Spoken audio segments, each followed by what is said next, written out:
Salako. We begin with headlines. President Bola Tinubu swears in 7 new ministers to his cabinet at the council chambers of the State House, Abuja. Plus on the news, Court of Appeal acquits former CJN Justice Walter Onugen from his conviction of false asset declaration by Code of Conduct Tribunal (CCT). From the international scene, at least 10 people are killed after a volcano erupted in eastern Indonesia in the early hours of Monday. Details of these in more coming your way soon. To stay with us.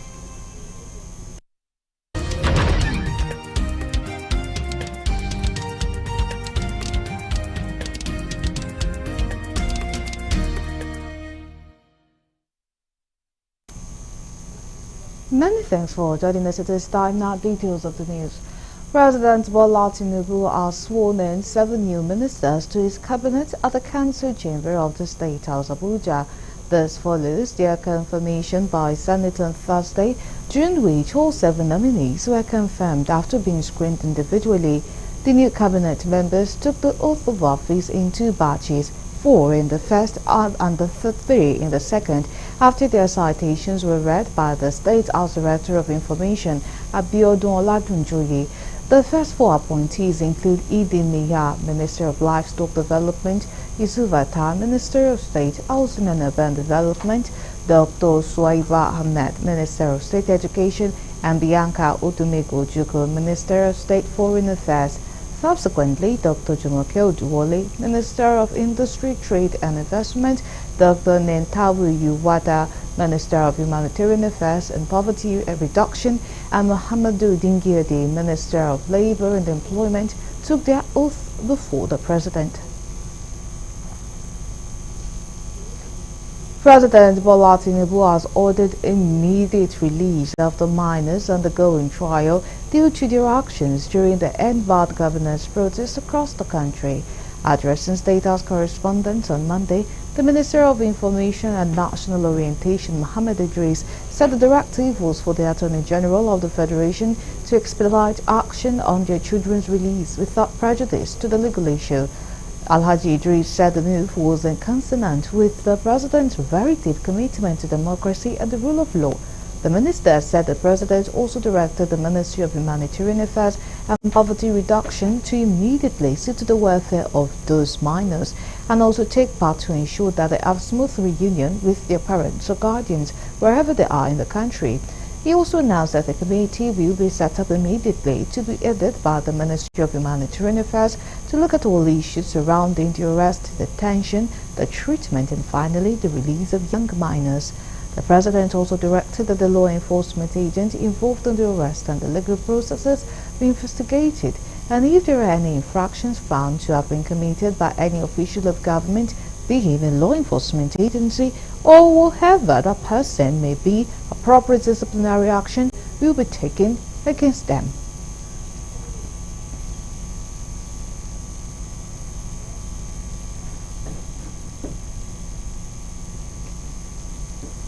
The Court of Appeal sitting in Abuja has discharged and acquitted a former Chief Justice of Nigeria, Justice Walter Onugen, from his conviction of false asset declaration by the Code of Conduct Tribunal (CCT). The conviction of Onugen overturned by the Appellate Court following the resolution of the issues that led to his trial and conviction. Former President Muhammadu Buhari had on January 25, 2019, about 29 days before the presidential election, suspended Onugen from office as the CJN and swore in the next most senior jurist of the Supreme Court, Justice Tanko Muhammad, to take over the leadership of the judiciary. Delivering judgment to the presiding justice, Justice Abba Muhammad adopted the terms of settlement between the federal government and Onugen. Correspondent Kunle Ojo reports that the judge also ordered that the 4 bank accounts of the former CJN forfeited be returned to him. Shortly after the judgment, counsel to Onugen and senior advocate of Nigeria, Adegboyega Awomolu, thanked President Tinubu and the Attorney General of the Federation, Lateef Fagbemi, for ensuring the resolutions of the issue. Well, let it be known by all Nigerians and the world that today's judgment is historical and significant. It's historical because this is the first time that an executive lawlessness and recklessness is being frontally set aside by a judicial authority and of the High Federal Court of Appeal in Nigeria.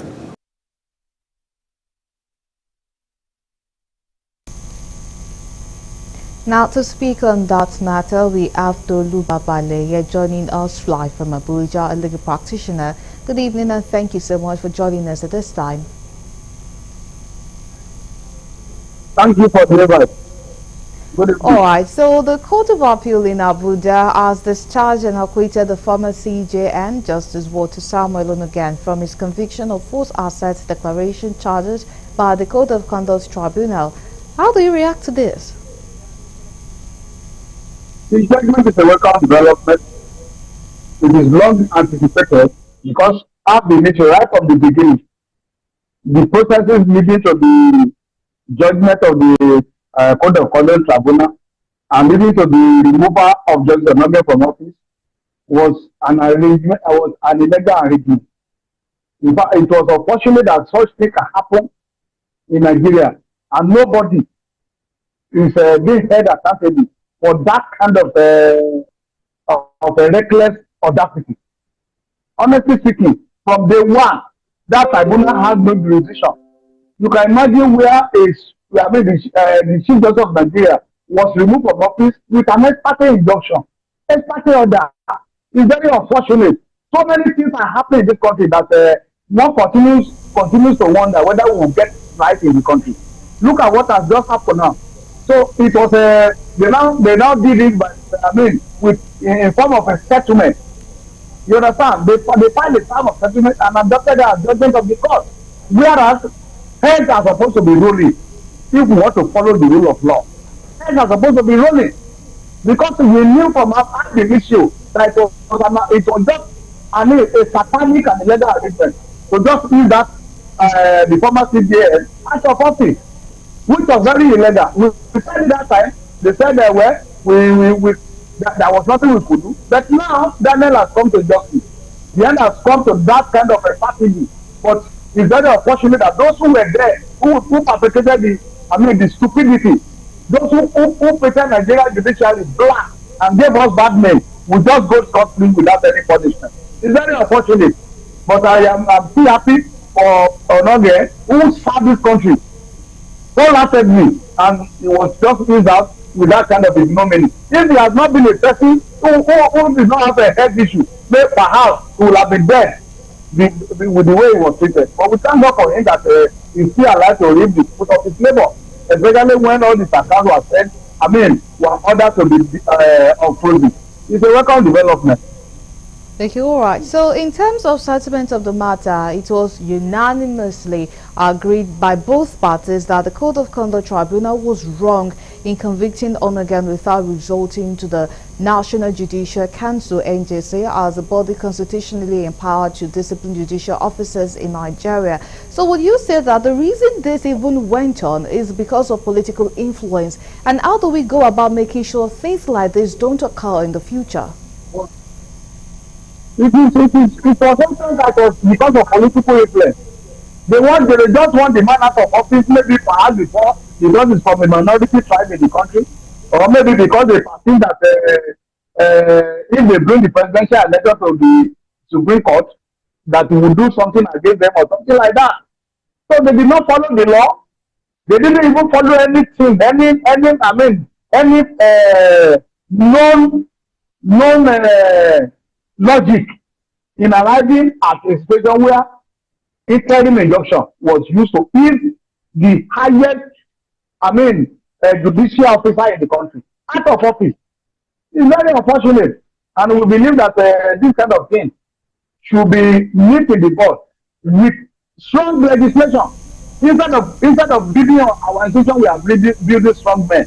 It's very unfortunate. We should build our institution to the extent that anybody who becomes president or anybody or anything cannot just order anybody around the way the president the chairman of the Code of Conduct Tribunal was ordered around to do that ignominious job. It's very wrong. It's very wrong. And what I expect is that some heads to roll for this kind of family. But unfortunately, in Nigeria, we fight corruption with perfume. That's the way it is. Instead of using deodorant, we use perfume. So we will keep on going as if nothing happened, as usual. But then, I'm happy for Nugget for coming out of this debacle, and at least for restoring his integrity. Okay, all right. Thank you so much for that. Now, talking about heads rolling. So the president ordered the immediate release of minors undergoing trial due to their action during the End Bad Governance protest across the country. How do you react to that latest development? Well, it's also a good development, but the president has no power to release those that have been remanded by the court of law. The president of Nigeria has no such power. All he can do is to inform his attorney general, just to inform him to go and take legal process. How can a judge, a judge of a competent jurisdiction, order some people to be remanded in political custody, granted them bail, and the president will now order them to be released? That is on due interference in the judiciary by the executive. It should not be allowed.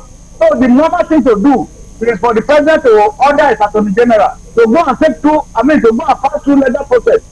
But by maybe, for example, by applying to that court to bring back the date, because the case has already been adjourned to January. They can come to they can write to the court to bring back the date something like next week, and the attorney general or anybody from the office can go there and enter legal process that seems to say stop the prosecution. Attorney general will take it over and all the boys will be out. But for the president to just give blanket order, we are not in a banana republic. We are in a country that is guarded by constitution, and we have 3 arms of government: executive, legislative, and judiciary, with their distinct roles. So it is the function of the judiciary to do what it has done. The executive has got the matter to court, can either withdraw their matter, or it will order the associate to enter what they call legal process. But it has to be in the presence of the court, not when the president will just sit down in his chambers and just order that they should be released. Who does that? It is illegal. That's the way I look at it. Even though the minor are supposed to be released, because under our law, they are only incapable. They cannot commit offense. They have no animal tendency to form intention to commit offense. They were just being misled, maybe by some adults whom they see, participating in that protest, and they follow them. But unfortunately, all the people who send them to do that kind of thing ran away, only for the young ones who are minors to be apprehended. And it's very unfortunate that they have suffered for like 92 or 93 days behind bars. But now that the president cannot order their release. The president can only instruct the attorney general to ensure their release, and the due process will be followed. All right, we thank you so much for sharing with us from the wealth of your experience. Thank you so much for being with us on the news. I'm very grateful for the invite. Thank you. All right, that's Tolu Babaleye, a legal practitioner who joined us live from Abuja. Now, moving on to other stories. The Nigerian government and the United Kingdom government has signed a memorandum of understanding to foster a historic cultural relationship between the two countries. The signing of the MOU took place in Abuja on Monday. Honorable Minister of Foreign Affairs, Ambassador Yusuf Tugar, who welcomed the UK delegate, said Nigeria will continue to build a strong ties along with relationship with the United Kingdom. He noted that there are major strides that will be unveiled at the end of the engagement period. We feel that this is a very good beginning in the relationship between both of us, but of course the relationship between the United Kingdom and Nigeria goes way back, and it's unfortunate that we could not catch up in Samoa, but here we are, and I understand we have some major strides that we will be announcing at the end of this engagement. So welcome once again. In his remarks, the Secretary of State for Foreign, Commonwealth and Development Affairs of the United Kingdom, David Lammy, said historical cultural ties are second to none in bounding and connecting the two countries together. He stressed the UK is looking forward to both nations building a key relationship. Lammy explained that the connection between UK and Nigeria will connect more people between the two countries. The importance of the relationship between the United Kingdom and Nigeria. In so many ways, the people-to-people connections, the deep diasporan community across the UK, the historic and cultural ties are second to none. And of course at Artex, I saw the huge creativity and depth of innovation and art and culture on display in Lagos just yesterday.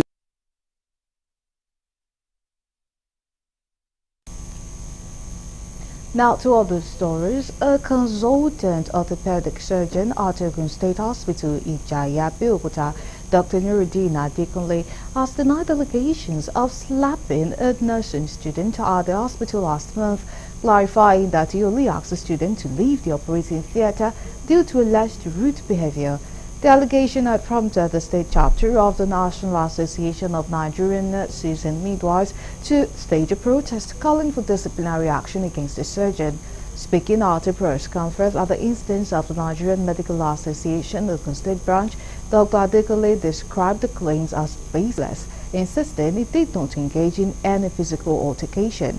The surgeon added that his interaction with the student was purely a disciplinary measure. The chairman of the Nigerian Medical Association in Ogun State, Dr. Lukman Ogunjimi, supported Adekunle's account, calling the allegations exaggerated. I did not slap him. I reprimanded him, like I wanted him to leave the theater, but I did not slap him. Before I know, there was so much noise on social media giving different narrative that I slapped a particular nursing, yes, a nurse. This time around, some will even say a female nurse. I did not slap anybody. The person I had problem with is a 21-year-old male nursing student, which I feel I can correct if he made mistake, but I did not slap him. When this event happened, the hospital CMD actually did his investigation, and he found out that nobody actually witnessed what happened, that nobody actually corroborated the allegation. We investigated and we saw that our member, Dr. Adekunle Nuruddin, never slapped the so-called student nurse. They were in the theater and the student was rude in his manner of asking some things, and rather Dr. Adekunle gave a friendly pat, which anybody can do. My brother is beside me now. What do you know about this? And that was misinterpreted as a slap. And we needed to investigate and be sure, because we will not support any form of assault, even if it's from our member. But Dr. Adekunle never did that, but only gave a friendly tap.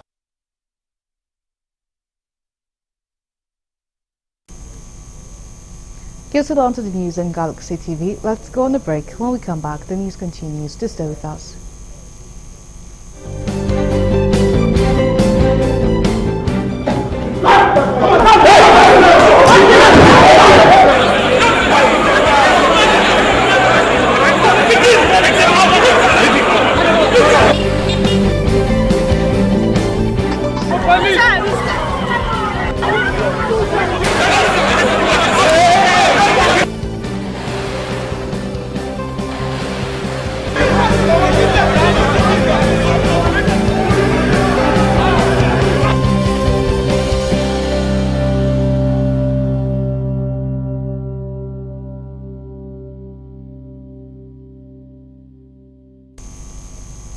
Many thanks for staying with us. Now for more updates and the latest news, please visit our website www.galaxytvonline.com. Connect with thoughts on our X handle at Galaxy TV. Subscribe to our YouTube channel, youtube.com/Galaxy TV News. You can follow and interact with us on our Facebook page, facebook.com/Galaxy TV. Remember to follow and tag us on our Instagram page at Galaxy TV. Our social media platforms are user-friendly and can always accommodate your live updates and comments, as you can easily scan our IG QR code.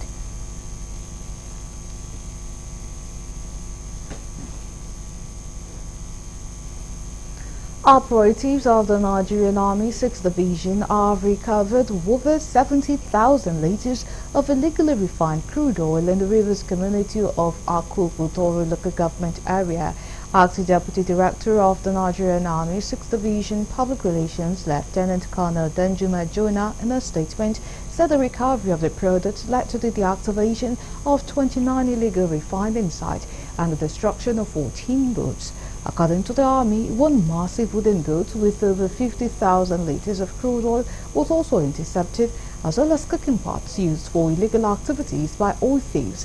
Some cars with illegally refined crude oil concealed in sacks were also confiscated, as the occupants are presently undergoing investigations at the 6th Division headquarters in Port Harcourt, the River State capital. The GOC 6th Division Nigerian Army Major General Jamal Abdulsalam, while commending officers and men of the Nigerian Army, said they will not relent until crude oil theft and all forms of criminality in the Niger Delta region are brought to the barest minimum.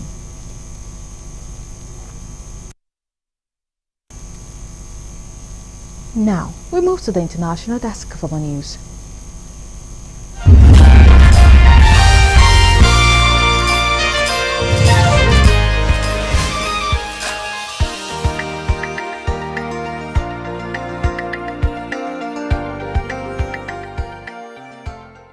Hello and welcome to the foreign news.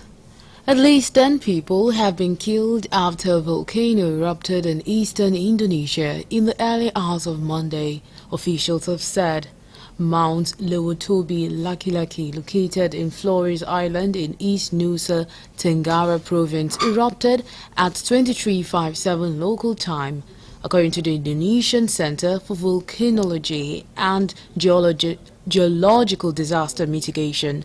Hadi Wijaya, a PVMG spokesperson, said fiery lava and rocks had hit the villages about 4 kilometers from the crater, burning and damaging resident houses. According to local officials, the eruption has affected 7 villages. PVMG said fires had occurred in residential areas due to the ejection of incandescent materials from the volcano. It has raised the status of the volcano to the highest alert level, warning that a 7 kilometers radius from the crater must be cleared.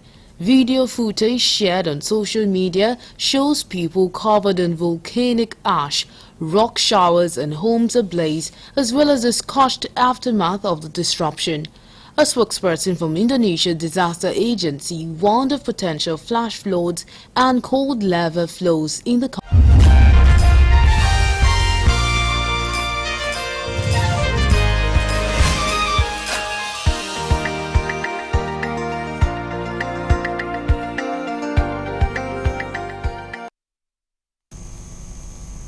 And that's it for now, but do join us at 9 p.m. for our prime time news. My name is Ireba Misala.